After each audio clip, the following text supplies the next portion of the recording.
তাওহীদুর রুবুবিয়্যাত ও আকীদায়ে খাতমুন নবুওয়াত প্রিয় ঈমান দীপ্ত সূর্য বীর্য মোহাম্মদী আদর্শের মাহদী সেনাদল, ইসলামী রেনেসাঁর অরুণ প্রাতের তরুণ দল, ইসলামী আদর্শের সূতিকাগার, হাজার বছরের ইতিহাস বেষ্টিত বহু পীর ফকির দরবেশ অলি আউলিয়া শহীদ গাজীর স্মৃতিচারিত তীর্থভূমি প্রিয় স্বদেশ বাংলাদেশ। সূচনালগ্ন হতে বহু পীর ফকির অলি আউলিয়ার হাত ধরে ইসলামী তাহজিব তামাদ্দুন, সৌহার্দ্য সম্প্রীতি, ভ্রাতৃত্ব মূল্যবোধ, আমল আখলাক, ইবাদত বন্দেগী সহ অহিংস মনোভাব ভারতীয় উপমহাদেশে প্রবেশ করেন।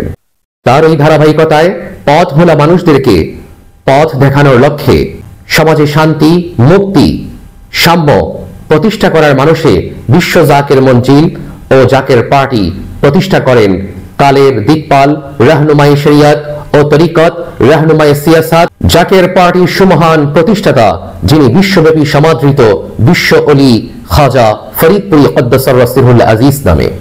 তার প্রতিষ্ঠিত স্বর্গীয় কাননে আল্লাহ ও তার রাসূল সাল্লাল্লাহু তাআলা আলাইহি ওয়াসাল্লামের প্রেমের শারাবান তাহুরা পানে মাস্তানা হন দল মত নির্বিশেষে কোটি কোটি মানুষ। কালের পরিক্রমায় সেই কোটি মানুষের সমাগম জনস্রোত রূপ নেয় বিশ্ব ইসলামী মহাসম্মেলনে। দেশ যখন রাজনৈতিক ও অর্থনৈতিক দুর্যোগে হিমশিম খাচ্ছে, জাতি যখন বহুদায়ী বিভক্ত, জাতি যখন একজন বড়সড় ছায়াদানকারী পরিচ্ছন্ন অভিভাবক চাইছেন, জাতীয় ঐক্য যখন এই জাতির সারা জাগানো দাবি, ঠিক সেই সময়ে কোটি মানুষের নিবৃত আলোর এক প্রজ্বলিত মশাল রাজনীতির শুদ্ধ পুরুষ, জাতীয় ঐক্যের আদি স্বপ্নদ্রষ্টা মুস্তফা আমির ফয়সল, মাননীয় চেয়ারম্যান জাকের পার্টি।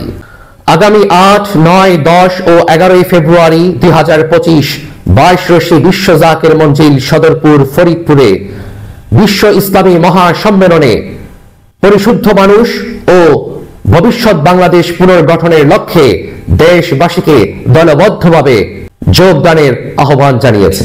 বিশ্ব ইসলামী মহাসম্মেলনে ফরজ সালাতের পাশাপাশি নফল ইবাদত বন্দেগী সহ ধর্মীয় নানান বিষয়ে আলোচনার মধ্য দিয়ে ইমানি চেতনা চৈতন্যতা ফিরে পাবে, শানিত হবে ইমান, উজ্জীবিত হবে দেশপ্রেম।